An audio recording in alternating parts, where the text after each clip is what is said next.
I love creating something from the beginning because there's obviously you're setting the standard, in a way. No one has come before you, so you really have to start from scratch and imagine what this character is like. I guess the message of the play would be a message of hope, really. It's very funny and very entertaining, but it's really Donna's struggle. You can't kind of fake it or cheat a little bit and say somebody else played it and maybe I'll steal a little stuff from that, or I'm going to go so far away from that you're never going to compare me to that actress. So, in this situation, it's great. You really get to do something fresh and new. You have to be a lot more innovative. The audience is only seeing one person, for the whole show, so you have to find ways to create visual interest and, using sound, light, whatever else, to hold the audience's attention. I mean, Andrea is brilliant in the show, and she's a wonderful actress, but it's one person, so you have to find all the possible options to keep the show moving and keep it interesting. Most of my plays are written so that they are experiences that are as far away from my own personal life as possible. I write a lot of period work. I write a lot of plays that are not about being from New Jersey and not about being Jewish and not about being the person that I am. She lives her life a lot in her mind, especially for the purposes of this play. So that's a particular challenge of someone who has a very vivid imagination, I'm going to say. I've never worked with Ian before. I directed Andrea in a one-act play here called Yog Sotah in a one-act festival. And I think that's the only time Andrea and I have worked together. I began at NJ Rep right out of college. I was 21. I started as an actor. And the first show I did here was Suzanne and Gabe's musical that they wrote with Suzanne's brother Merrick, called Immortal Interlude, and I was the assistant stage manager and the swing. I've been a member of New Jersey Rep for several years. I've appeared here as an actor. I was in their production of Engaging Shaw about 3 years ago, and I've appeared in some one-acts here as well, and many readings. And I've directed several readings and a couple one-acts, and this is the first full production I've directed here at New Jersey Rep. I've been a member for about 7 years now, and have done several shows here. Over the years with a lot of joy in my heart, I'm going to say that. I have to admit it. I really like working here.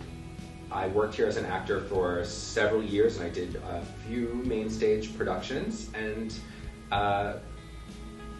then shortly, somewhere around 2005, I stopped performing and I started writing more. So I had a few things that were produced here for the short play festivals that they did, the Theater Brew festivals. And this is the first full-length play of mine that they've chosen to produce. So I'm very, very excited about that. This is the first one-person show that I've ever directed, actually. Yeah, the first one-person show. Oh, well, I take that back. I've directed a lot of cabaret acts and club acts, so I guess those would be one-person shows. But this is the first one-person play I've ever directed. I'm from Madison originally, but I live in Brooklyn, New York now, and have lived there for about 20 years. So it's been a long time since I've lived in New Jersey, but I like to come back here to work. And, it's always home in my heart.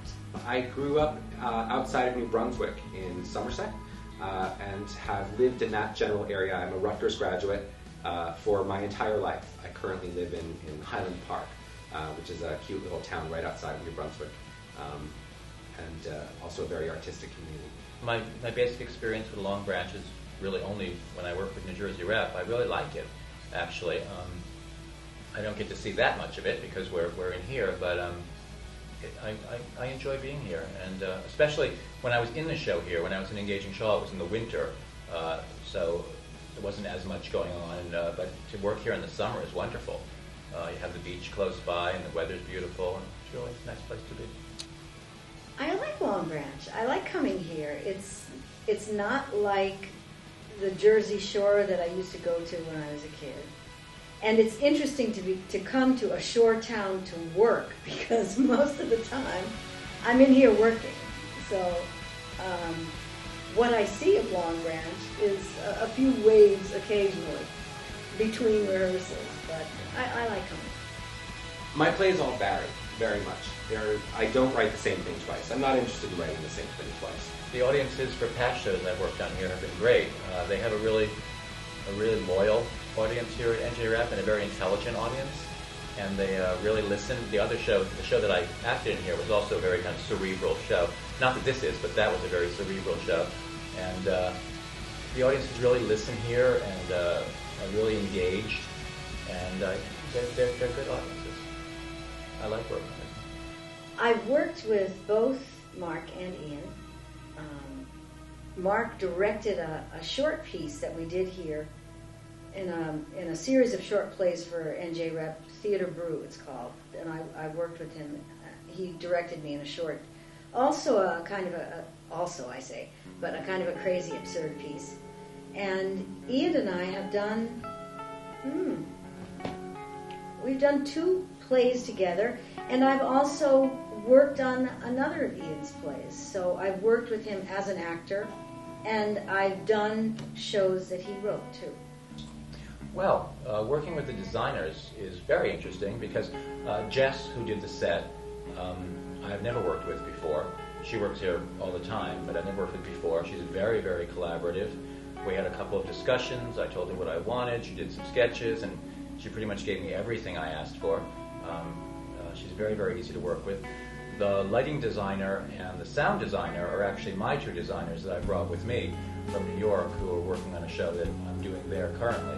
So I brought them here with me. So I have a past with them, and I have a shorthand with them, and it's been good working with them as well. My inspirations as a playwright are pretty varied.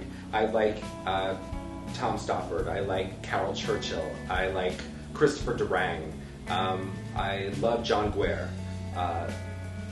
My work, I can't say, is actually similar to any of them, any of those playwrights. Susan Laurie Parks.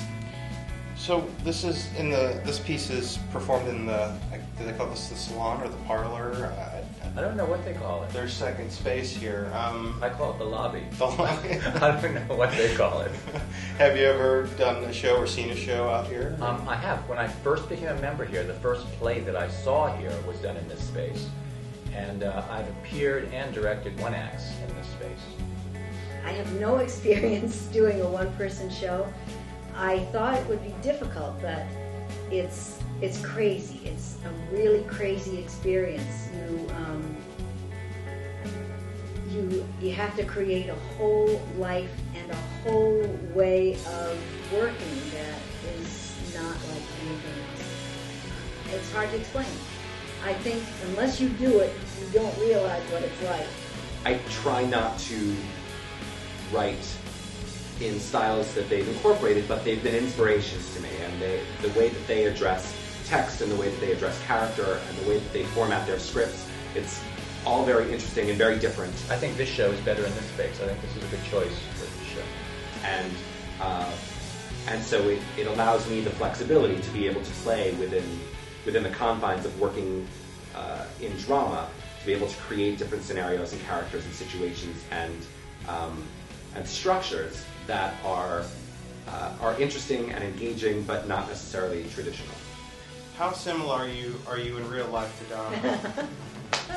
How similar? Or are you at all? Let's see.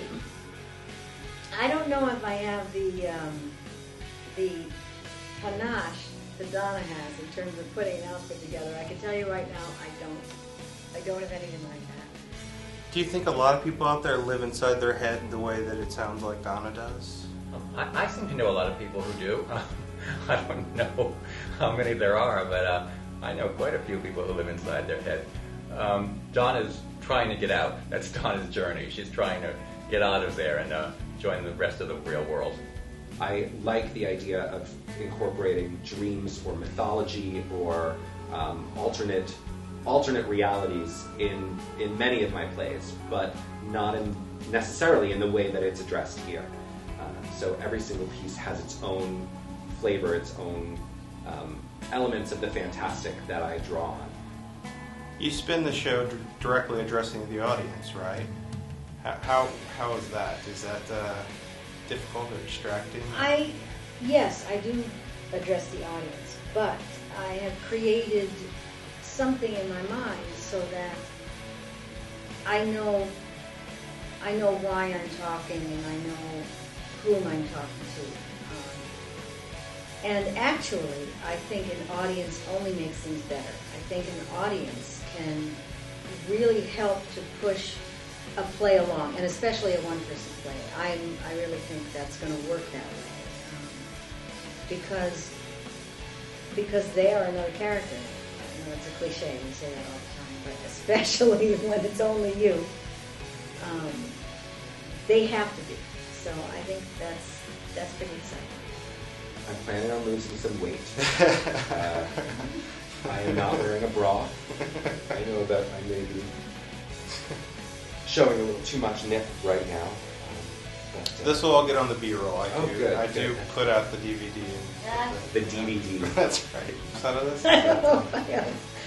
I hope the audience enjoys it. I think that there's some things that are quite funny, but I think you never know. You know, what's funny to you is not always funny to others, and sometimes what's dead serious to you can be really crazy funny to other people. So I do hope there are some laughs. I think there really are. So I think that's right.